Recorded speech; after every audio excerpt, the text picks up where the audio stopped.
In a galaxy built on trade and fortune, riches draw eyes from every corner of space. But where there are riches, there are always those who would take them.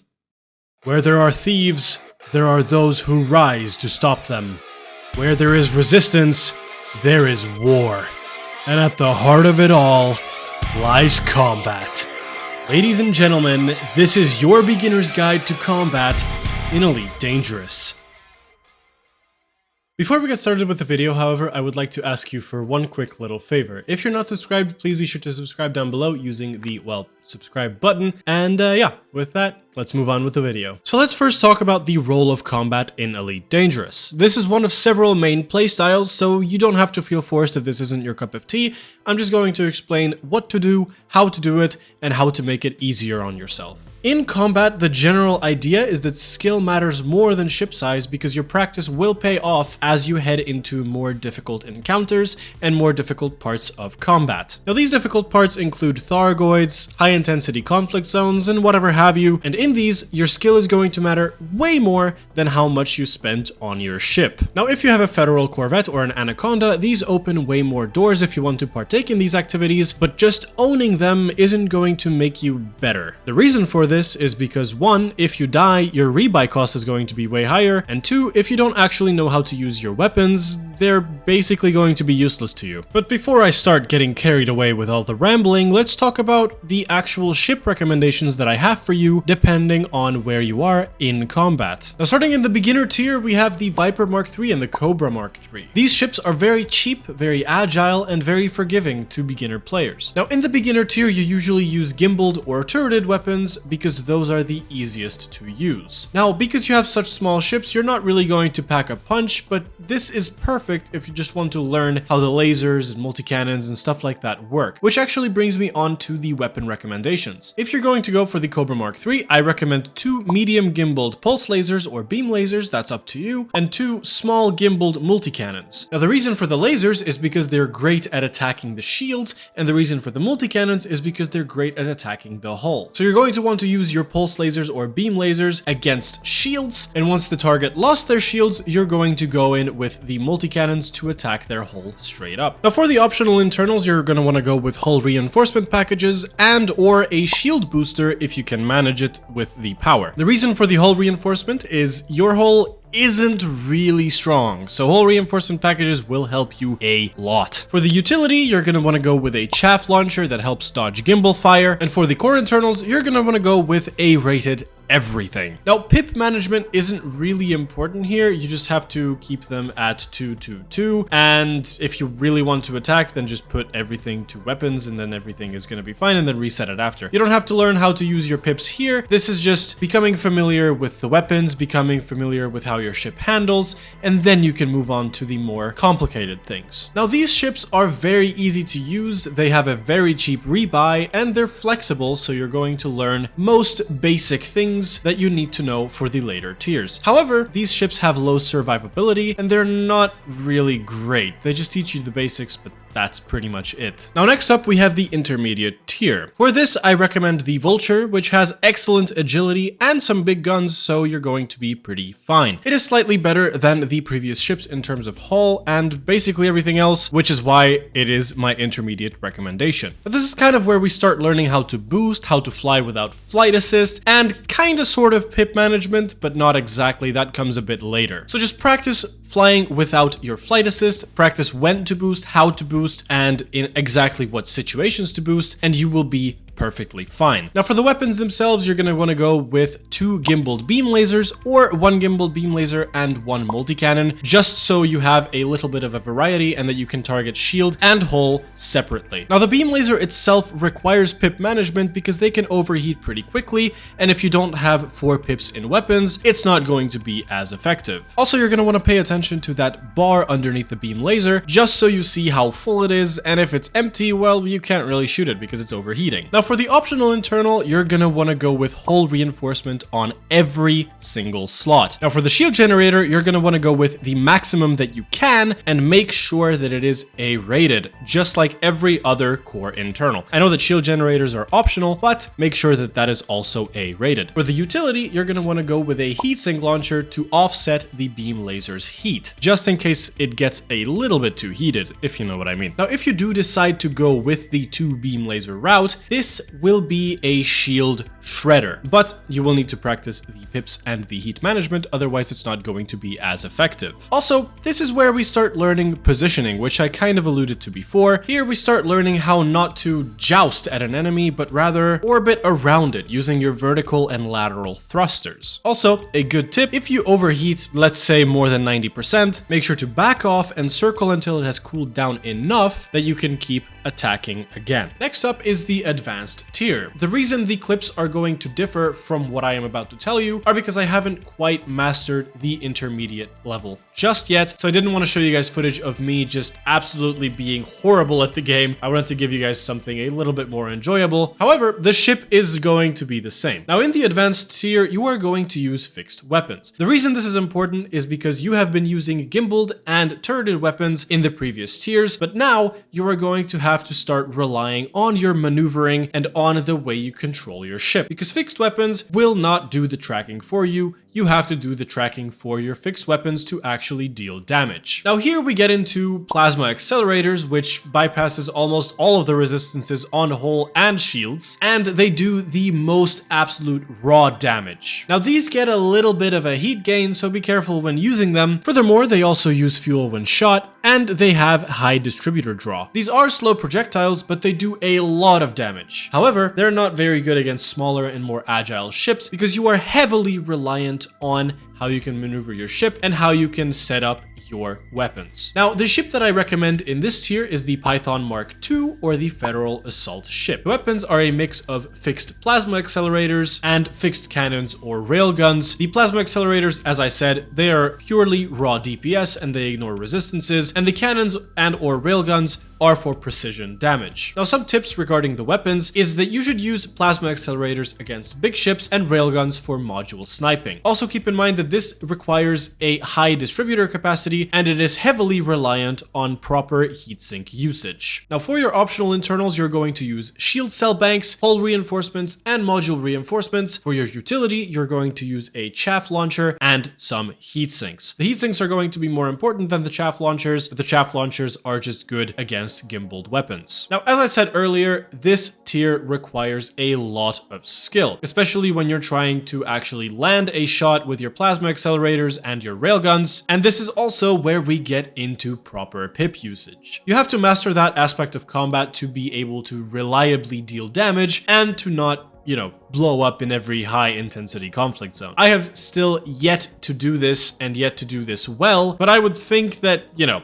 I'm on the right track. Now again, you have to use positioning well, and you also have to know when to disengage and when to engage. So it's just a lot of things that are combined to make this tier advanced. So if you're not ready to go for fixed weapons, keep practicing with beginner and intermediate, and hopefully soon enough you will be able to reach this level. And last but not least, we have the expert tier. Now this means you know how to combat. You know how to play with fixed, you know how to play with gimbaled, you understand the core mechanics of combat. You can also use the railgun with pinpoint accuracy in sniping out power plants in a few shots. You can take down Thargoids without a sweat, and you even engineered your weapons. Now the ships that I recommend here are basically anything you're comfortable with, but you can go with the Federal Corvette, the Imperial Cutter, or the Alliance Chieftain, but as I said, it depends completely on your style. Now the weapons you're going to use are most likely fixed plasma weapons, railguns, or specialized loadouts that you already found, and this is sort of where you start experimenting or dealing more with anti-Xeno weapons. Your playstyle here can be one of several things. You can go into conflict zones or any other zones with high intensity, and you'd basically sub-target every single target that you choose. So you shoot out their FSD, you shoot out their power plant, you shoot out any single module that you found is worth shooting out and targeting. Or you can also go into Anti-Xeno Combat, where you go Thargoid hunting. Now this is one of the more challenging things because Thargoid combat is basically considered endgame combat. However, as you're an expert, you don't really have that big of an issue dealing with Thargoids. Now, you probably upgraded your loadout with Guardian weaponry, with Guardian modules, with prismatic shields, and everything that you need for the endgame, so you're at the pinnacle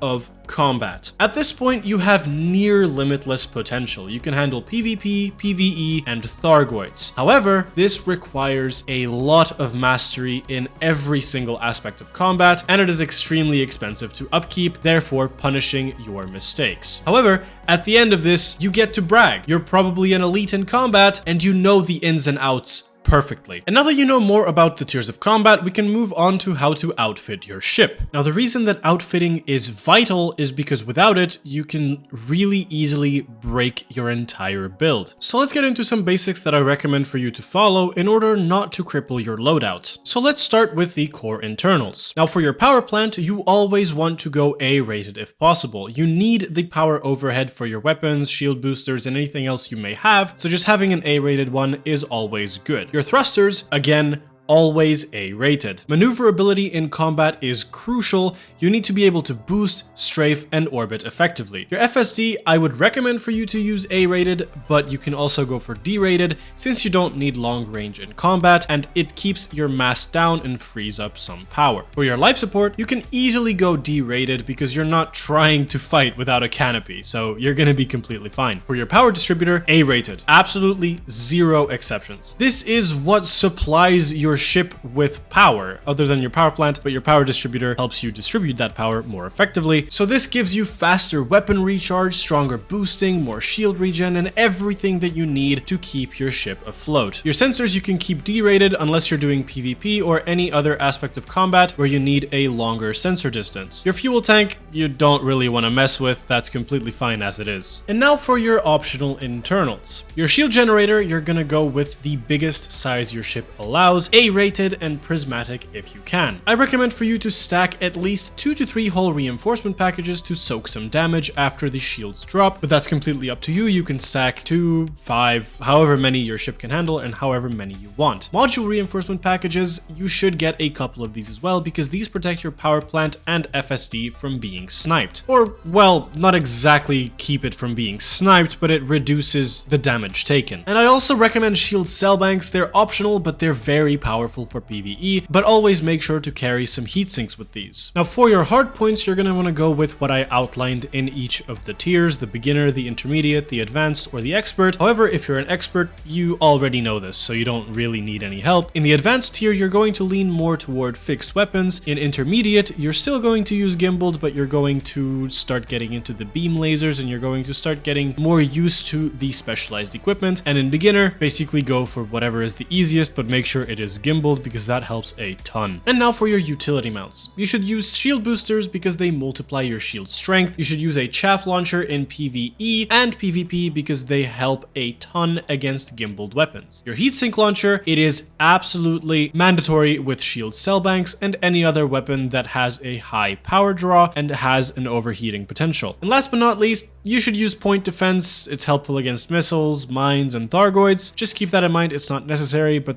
it's a good to have. Now you know more about how to outfit your ship, you know more about the combat tiers, you know which weapons the different combat tiers use, but now let's get to how you can actually practice to get better and go from beginner to intermediate, from intermediate to advanced, and from advanced to expert. Now you have several ways to actually do this. There is safe practice, which is just going into the practice section, picking one that you like and completing that entire thing, or you can go into high security resource extraction sites, because in these you also have security forces that will help you out, so this is probably the best for beginners alongside the practice section. Now the training missions you see on your screen right now are entirely risk-free and you can do them any single time that you feel like you need a little bit of time away from actually playing the game with your own ships and just going into the practice zone. Now to actually start learning some things, you should always try to experiment with different builds. You should try to use fixed weapons instead of gimbaled. It is not a problem if you miss. You just have to learn from your mistakes, and you have to start learning how to position better. This is also a way to train your hands if you're using a controller and keyboard as well, to be honest, because your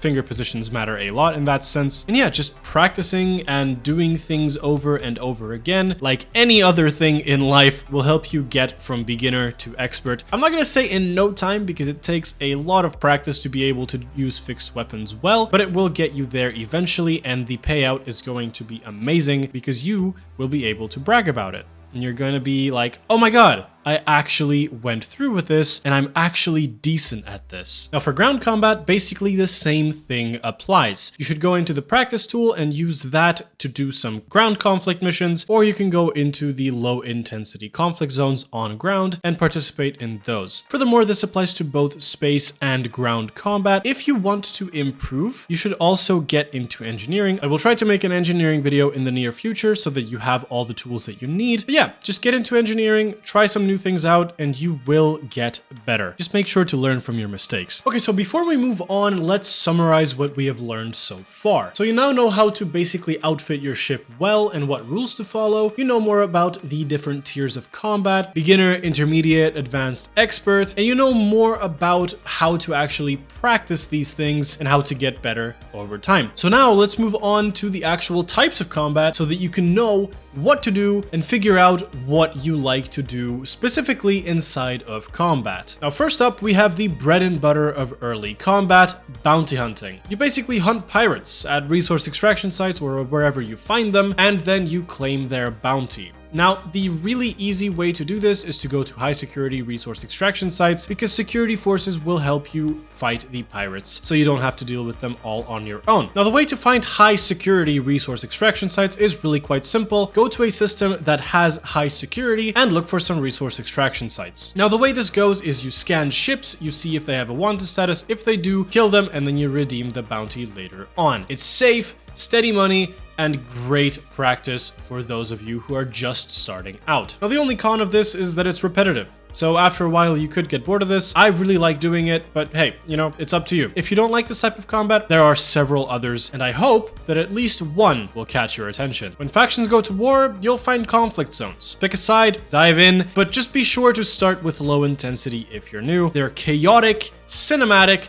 with way bigger payouts, but, you know, also bigger risks. So basically how to get started is you go to your galaxy map, you look for systems that are at war, have a civil war or civil unrest, and you go to them. And you find some conflict zones. Just be sure to not go for systems that have a few thousand or a few 10,000 people. Go for ones that have a few million or at least a few 10 million, because there you will have some more fun. Also, if you go into high intensity conflict zones, you have a chance to witness capital ship combat. It's amazing. I loved being in one. Fascinating experience. I can only recommend it. It doesn't happen all the time, but when it does, wow. Now, the pros of this is that you get to experience something cinematic if you do come across some capital ship combat, and just in general, conflict zones are fascinating to look at, and also they give a pretty high payout depending on the intensity you go to, obviously. The cons are that they're chaotic, and if you're in open play, there is a high risk of player PvP. So if you want to participate in conflict zones safely, go to them in solo or private group session, and then you won't have a chance of player PvP unless your friends decide to pull a prank on you. Next up, we have mission combat. This is extremely easy. You go to a station,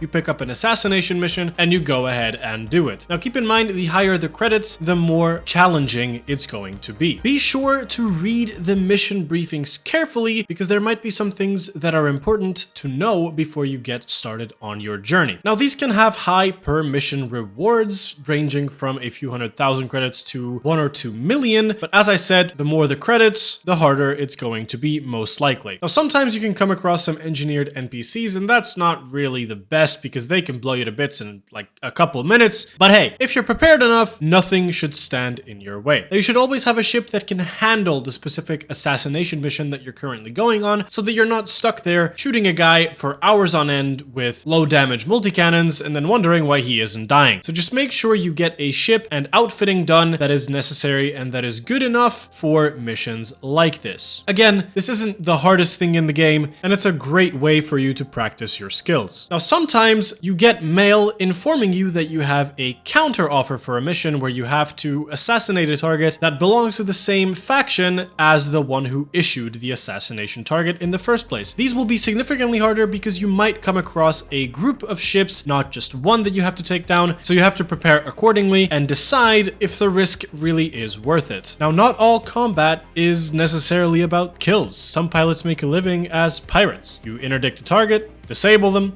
use a hatchbreaker limpet, and steal their cargo. It's risky and highly illegal, but potentially very, very profitable. Now, to actually get started, you will need the following internals that are different from what I've outlined before. You're going to need some cargo racks so you can actually haul stolen loot. You need a hatchbreaker limpet controller, which forces the cargo out of the target's hold. You need a collector limpet controller that auto-scoops the spilled cargo. And last but not least, you need a frameshift drive interdictor, which will drag your target out of supercruise so that you can attack them and get their cargo. Now, how to actually do it is really easy. You need to interdict your target, so just pick a target that you think is valuable and interdict them. You need to drop their shields with lasers. You need to deploy a hatchbreaker limpet to force cargo ejection. You need to send collector limpets to scoop it up automatically. You need to manage aggression. Some traders, or most traders, often comply after their shields drop, but there are some stubborn NPCs that might fight back, so be ready to tank some damage or disengage. And then last but not least, you need to escape before system security arrives, especially in high security systems. But to counteract this,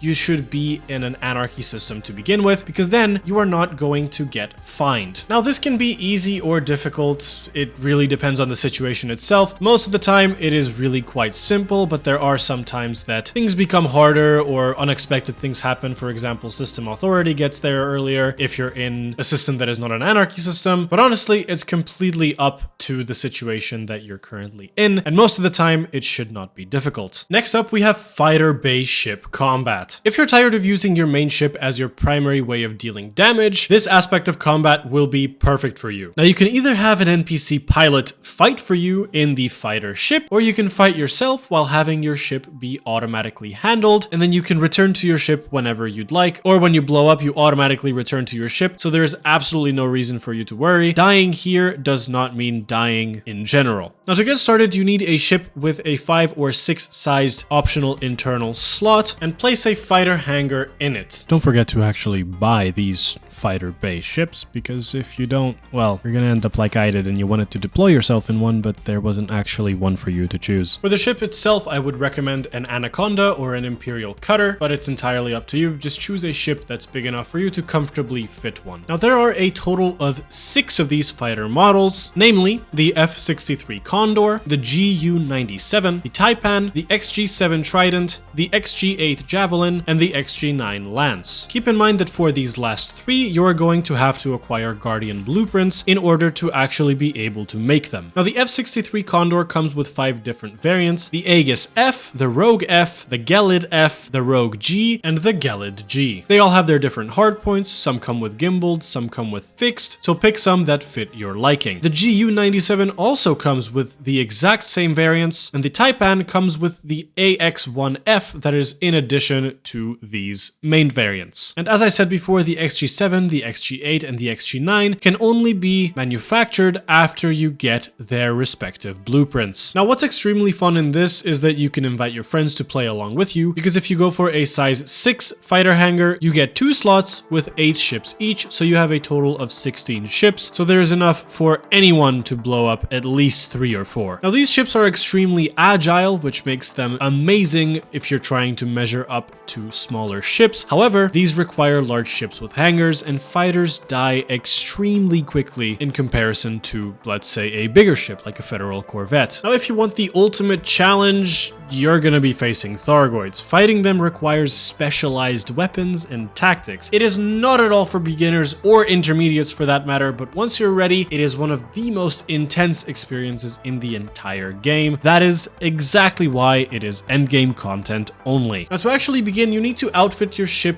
with AX weapons only, because otherwise you're not really going to deal as much damage to Thargoids. Now, keep in mind that these AX weapons will deal considerably less damage to humans, and normal weapons that you use against humans in PvE or PvP will deal significantly less damage to Thargoids. Now, once you've outfitted your ship with these AX weapons and are ready for a fight, you you most likely want to go at this fully engineered because, as I said, this is endgame content, so get everything to be engineered in grade 5 because otherwise you're gonna have a pretty hard time. Also get prismatic shields for sure. Now you can most often find Thargoids in nebulae around the bubble. For example, the Pleiades Nebula is an excellent place for you to find some Thargoids. And yeah, just go out there, look for non-human signal sources, and just kill as many as you can. That's pretty much all I can recommend to you. Good luck. Now, before we get to the part that you guys are probably more interested in, which is PvP, let's talk about on-foot combat, which will bring Elite Dangerous the closest it's ever been to other FPS shooters like Destiny or Call of Duty. To get started, you're gonna want to go to a Pioneer Supplies in any single concourse that you can find and purchase a Maverick suit along with a kinetic and an energy weapon. The energy weapon is going to be very useful against shields, and the kinetic weapon, well, that's what you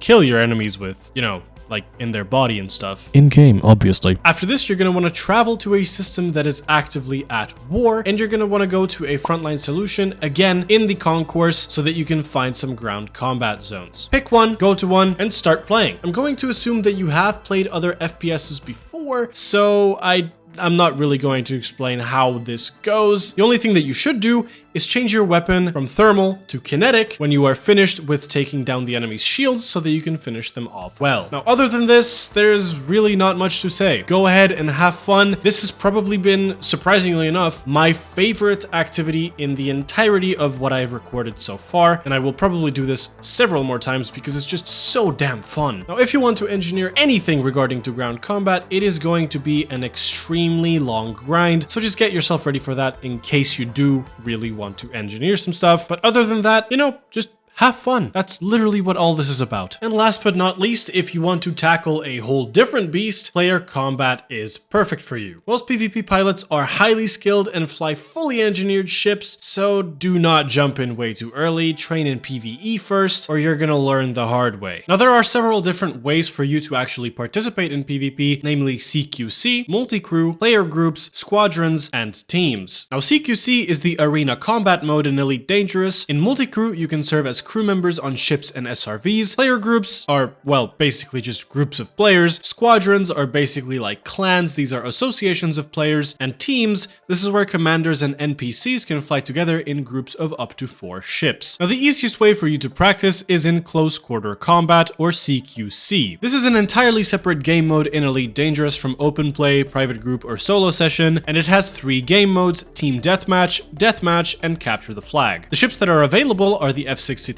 Condor, the Sidewinder Mark I, the Eagle, and the Imperial Fighter with unlockable customizable loadouts. And as this is entirely separate from the shared galaxy, you don't have to worry about losing your ship and then having to rebuy it later on. Now, as this is an arena, there are different ranks to be had, but I'm not really going to get into this because this is mainly supposed to be a beginner's guide video and not entirely about PvP. So you can go ahead and look for these on the Elite Dangerous wiki itself. Just type in CQC and it's going to pop right up. You can dive more into this if you would like. I'm not going to talk about it that much. Now, as for everything else that I have mentioned, you basically just go out in open play and you fight some other players, either in multi-crew or with your squadron or with your team. And now let's summarize what we know so far. So we know the different tiers that I outlined, you know, the beginner, the intermediate, the advanced, and the expert. You know how to outfit your ship, you know the combat basics and the combat training and how to get better, you know the types of combat, and now let's get into how you can actually make money with combat. I'm going to give a low-end estimate, then a high-end estimate, and some notes on the matter. So let's start with bounty hunting. The low-end estimate is anywhere from 50 to 200,000 credits per ship kill regarding small/medium NPCs in resource extraction sites, and it can be up to around 500,000 plus credits for larger and engineered ships like the Anaconda, the Fer-de-Lance, or anything larger or heavily engineered. Now, what you have to keep in mind for this is that payouts will scale with the target's rank and size. For ship conflict zones, including their bonds and bounties, you can get around 500,000 credits for low-intensity conflict zones and 1 to 5 million credits in medium-intensity zones. And the high-end estimate, you can get from 5 to 20 million credits or more in high-intensity zones, especially with a good kill count. The notes here are that players' skill, ship, and intensity matter hugely. Also, the risk is going to be higher in high-intensity zones. quite obviously. Now for mission combat, the low-end estimate is from 200,000 to 1,000,000 credits for smaller missions like pirate hunting or assassination of small targets, and the high-end estimate can be several million credits for larger missions like engineered NPCs and high-reward targets. Keep in mind that missions vary a lot depending on difficulty, distance, and risk. For piracy and cargo theft, the low-end estimate is 1 to 5 million credits per hour, and the high-end estimate can be many tens of millions of credits per hour if you go for high-value cargo, larger ships, and if you get lucky. You also must factor in black market penalties, system security, and risk of loss. Also, these require specialized outfitting, as I have outlined before. Now, fighter bay combat is pretty much like conflict zones, but you can get 200,000 to 1,000,000 credits on the low end, and up to several million if the fighter is used by a good NPC or by you and you have a lot of ship kills, and it is also backed up by a main ship. Now, keep in mind that this depends on the build, the pilot's skill, and the type of fighter, so just make sure to do some research in that sense. Anti-Xeno Combat, the low end can be from 50,000 to 200,000 credits per ship, like scouts and interceptors, and in higher threat level zones you can get millions per hour if you are skilled enough and if you don't die. Keep in mind that these are very challenging, you need advanced gear, engineering, and the learning curve is really hard for this. So just keep that in mind before you go and head out into Thargoid infested zones. On foot combat is pretty much like the other conflict zones. Low and medium intensity you can get from 500,000 to 2 million depending on your suit grade, your kills, etc. The high end can net you from 10 to 20 million plus credits if you have a good kill count, are in a high intensity zone, and just, pay attention and don't die too much. Also keep in mind that on foot is slower, you cannot maneuver as much, obviously, because you're on your foot. You need to invest some time into actually learning how to do this. And as for the other conflict zones as well, if you die in your ship, you will lose all of your bonds and they cannot be redeemed anymore. Now for PvP, this varies wildly. Small skirmishes may yield tens to low hundreds of thousands of credits depending on the target and loot, and in tournaments or high-risk PvP with engineered ships, some players report millions per session or via kills and loot and bounties. PvP is highly volatile, so losing your ship can cost more than you gain, and this is built for very advanced players. So yeah, this past half hour is basically everything you need to know about combat. I know it's a lot of information, trust me, and I hope you were able to learn something from it. I hope I was able to provide some information to you, as basically always. The main thing that you have to remember is the difference between PvE and PvP. PvE is safer, it's better for learning, and PvP is absolutely brutal. You have to go in there with a specific skill set, and you have to have engineered weapons, engineered ships, so it's a whole thing. And CQC, well, you're not really gonna have a fun time unless you know the basics of maneuverability and your fighter ships. Now, the next things that you would have to do are engineering. As I said before, I will try to make a guide on every single thing that you can engineer. That's also going to be a long video, but I hope that will be helpful to everyone, and it will kind of just gather information from everywhere across the World Wide Web into a concise little video. You should also look at some Guardian tech. Those are always good. You should try to go into wings and squadrons and teams. At the end, go fight some Thargoids. That is the ultimate test of your skills, and that's going to determine whether you are a good fighter or not. Well, not really, I just like saying that for the dramatic effect. But yeah, I mean, this is pretty much the end of the video. Thank you guys so much for watching. As I said before, I hope I was able to teach you guys something new. I for sure learned a lot, including the fact that I like ground combat zones now, so I will do those way more often. Without anything to say, leave a like if you liked the video, subscribe down below using the subscribe button, and yeah, I'll see you guys next time. Bye-bye.